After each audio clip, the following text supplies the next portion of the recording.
let's get to work on our phone sex and masturbating. Let's have a hornier world. That's beautiful. That's kind of special.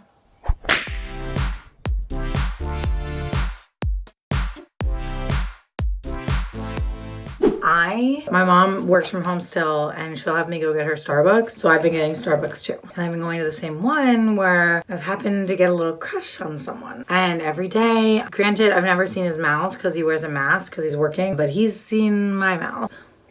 Not anymore. I've been wearing a mask there. Well, at first it was like, you don't have to wear a mask because you're in the car, but now you have to wear a mask. So I've been wearing a mask. Anyway, I've never seen his mouth, okay? And I don't know his name. And we've only shared a couple words here and there, but our eyes are like making love. It's been every day I go and I order the same thing and we have like a little bit of small talk and then he gives me my drink and we do.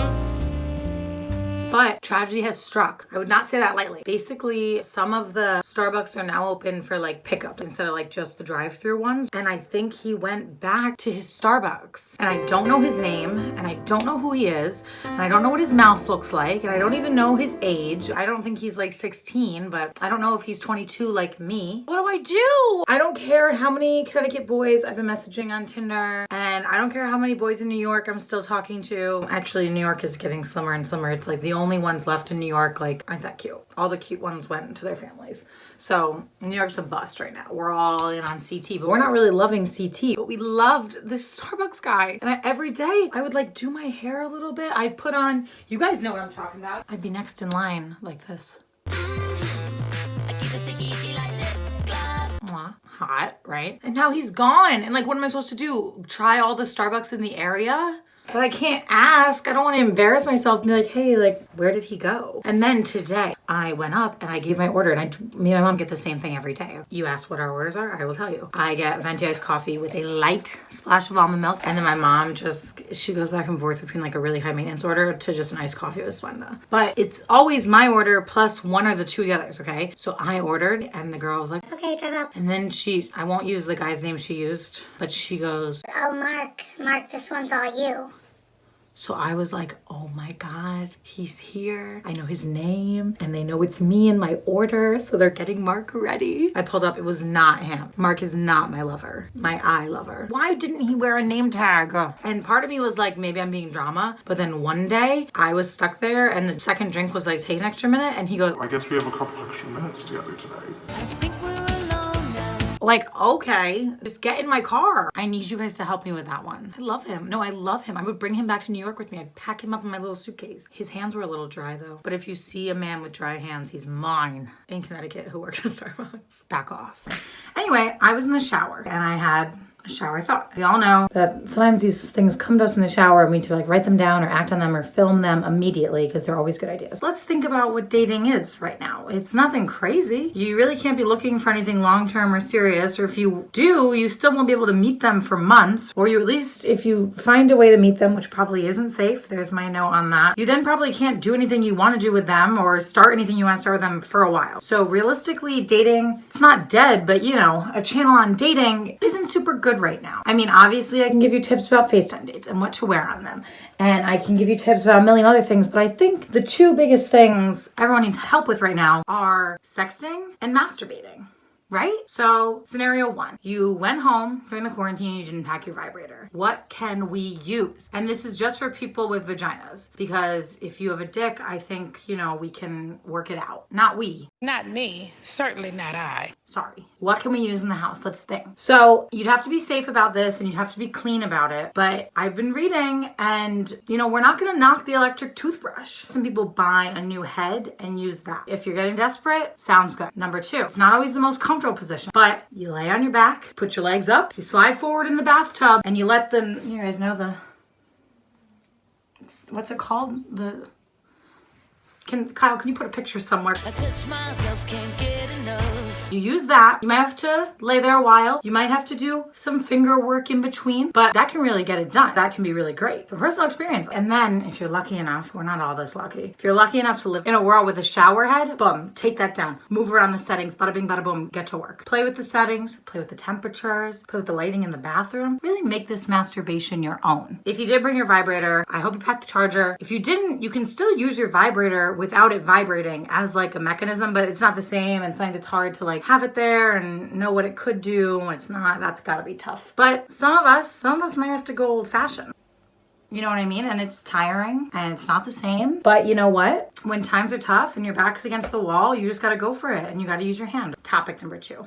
Sexting. It took me a while to get comfortable sexting. I don't sext everybody. Hold for applause. But I think we need to specifically talk about nudes. Because I'm not going to tell you how to talk to people, because some people get really descriptive, really nasty. Some people just use like quick little blurbs. Some people just send pictures, maybe voice memos, maybe send pictures and are on the phone, right? I'll leave that up to your own. Now let's talk about the dick pic. I think we need to realize that if I held all the dick pics I've ever received up in a lineup, right? Other than some like obvious differences, I could not tell whose is who. I could not put a face to the dick. There's no originality with dick pics, which is why my whole point here is that your nude needs to have your own personal spin on it. Some flair with the underwear you're wearing, the lighting, the background, okay? And some of us can't help it. We're in our childhood home, but some people are into that and we can work to our advantage with that. People, don't get me wrong, maybe for certain people, just like looking at genitalia is the key. But for most, it's not, right? For most, you want the full picture. You want the full image. The whole enchilada. We have a lot of free time on our hands. So you have time to craft these nudes to a chef's kiss, okay?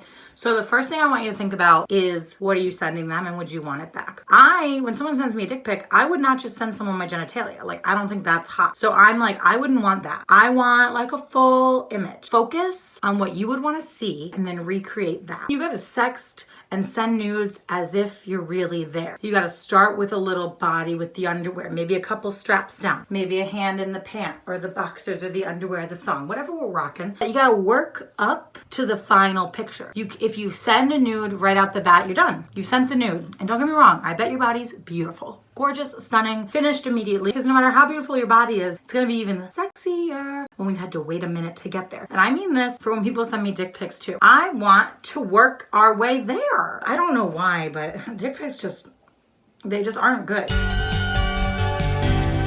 This is what I want you to do. When you're done masturbating with all of my suggested tools, okay, I want you to think about like your best hookup, the best hookup you've ever had. And I want you to break down the steps and then I want you to recreate those steps when you're sexting someone. Online dating is a slow burn to sexting someone. We can't go on dates and we can't meet up. We can't hook up, right? Which is fine and great and exciting. I feel like sexting a sort of stranger is kind of like scary. You've got to handcraft these sex and nudes. So that way you know it's good, they know it's good. You both have now this built up thing to look forward to when you see each other in person, and you can go on the rest of your life as a sexed goddess. Once you do, I think you're gonna unlock something big. And then you're gonna be a pro. You're like, not only am I good in bed, I'm good on the phone. Little costume change. The great dick pic photo and the sexting situation, I've realized that I'm just one sexter out of a million. So I've reached out to some of the experts in the field about how to fix up those dick pics and how to fix up the sexting situation. I figured on this topic, you deserve to hear more from me. So take it away. Okay, dick pics are gross, so here's 2 tips. Clean your room. Give me angles and give me a little bit of butt and No cans, no bottles, no nothing. No remotes, anything next to that penis, we don't want it. Ask or feel it out before you send. not so close to the camera. That's a little spooky. You really need to get down to the human experience. Now is the time. Hopefully that was some good advice. Anyway, time for single spotlight. It's Kiera. So she was very honest with me.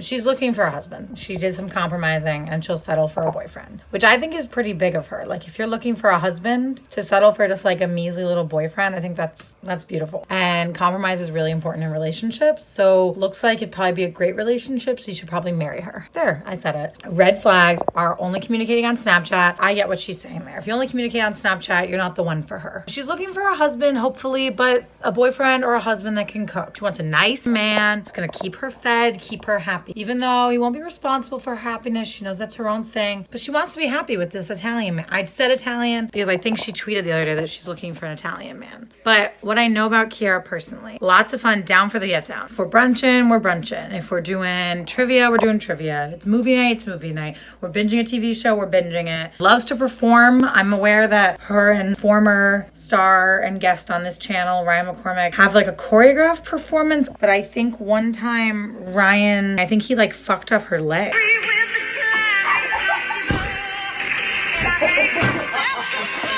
So she takes her performances very seriously. She's not afraid to get hurt for her craft. She has good taste in TV. She sent me an interesting array of photos. One was definitely just so you guys could see her ass. It's like a blurry photo of her walking up steps. The ass is the main thing in the pic. One is a screenshot of chicken. It was like an advertisement. It wasn't even chicken she cooked. One was not her. It was a friend. And then the other two were cute. I want to reiterate the ass. Want to reiterate the face. But she's fun, she's smart, she's gorgeous. Can you guys date Kiara? Marry her, please.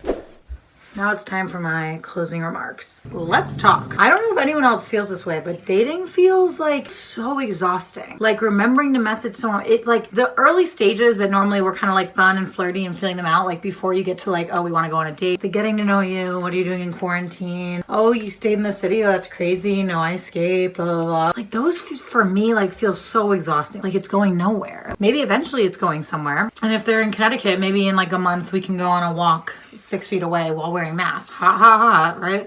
So I hope the masturbation stuff can come in handy for all of you if the idea of dating and sexting feels just like the biggest burden in the world. Because I'm not gonna lie, I've become a ghoster on accident. I just forget and I become so tired, and then I'll match with someone that I think is cute and they'll message me and then I'll just like forget. Ugh, I don't know. So truly the biggest thing I have going on in my love affair world, right, is honestly finding this Starbucks guy. I'm starting a TikTok soon.